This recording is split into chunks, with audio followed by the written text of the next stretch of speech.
Today we're making prawn tacos, also known as shrimp tacos, depending on where you are in the world. The ingredients in this are extremely fresh, brings out beautiful colors, flavors and aromas, and of course they're easy to make. As for the ingredients, we need 100 grams or 3.5 ounces of white or green cabbage. Just thinly slice this the whole way across, also known as chiffonade in culinary terms, and we're going to do the exact same thing with 100 grams or 3.5 grams of red cabbage.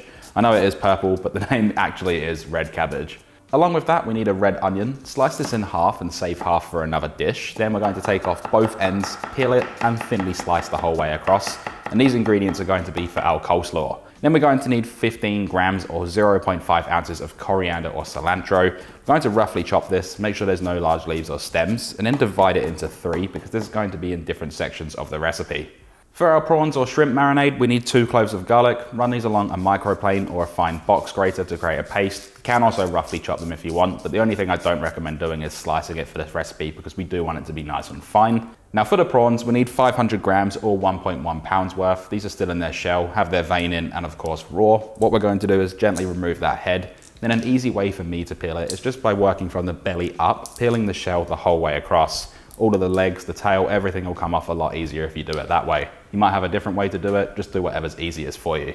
Once you have them peeled, we do need to devein them. An easy way to do that is get yourself a toothpick and then just go right on the top of the prawn. Just poke the toothpick gently through the top and then carefully lift up, and it should bring that vein out in one piece. You might have to help it out by pulling it a little bit, but do it gently, that way it will come out in one piece. As for the rest of the ingredients, we need a little bit of sour cream, garlic powder, a few limes, ground cumin, a little bit of salt and pepper, extra virgin olive oil, and then of course some tortillas. I'm using corn tortillas for this one. And then if you can get some Mexican cheese, I do recommend using that. In Australia, can't seem to find it anywhere, so the next best thing is some crumbled feta. Now the next thing to do is place all of those prawns into a bowl, along with the grated garlic, half a teaspoon or 1 gram of ground cumin, 1/3 of the coriander or cilantro, which is 5 grams, grate in the zest from half a lime, then we can slice that lime in half, and we're going to only use the juice of half a lime here. You can add more if you like it a little bit more acidic, but I do recommend starting off with half a lime because it's easier to add than it is to take out. Season to taste with salt and of course cracked black pepper,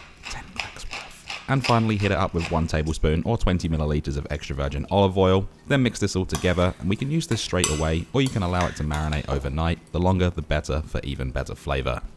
Now for our coleslaw mix, add 2/3 of a cup or 180 grams of sour cream into a bowl, along with 1 teaspoon of garlic powder, another 1/3 of that coriander or cilantro, half a lime zested, and again with the juice. You can always add more if you need to. Then season to taste with salt and cracked black pepper, 5 cracks worth.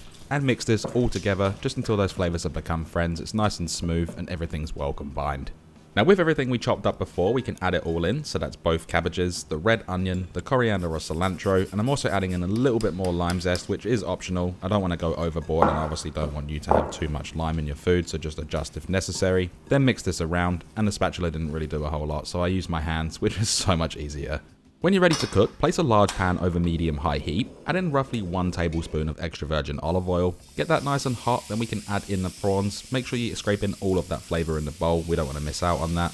Spread these around so they're not sitting on top of one another, and we're going to sear these for 2 minutes on the first side to get that nice golden crust and charred flavour. Then we can flip these over and cook for a further 1 minute, so the total time is 3 minutes. We don't want to overcook these right now because we will be removing them, allowing them to rest whilst we do everything else, and they will continue to cook whilst they're in the pan, even if you do remove them from the pan.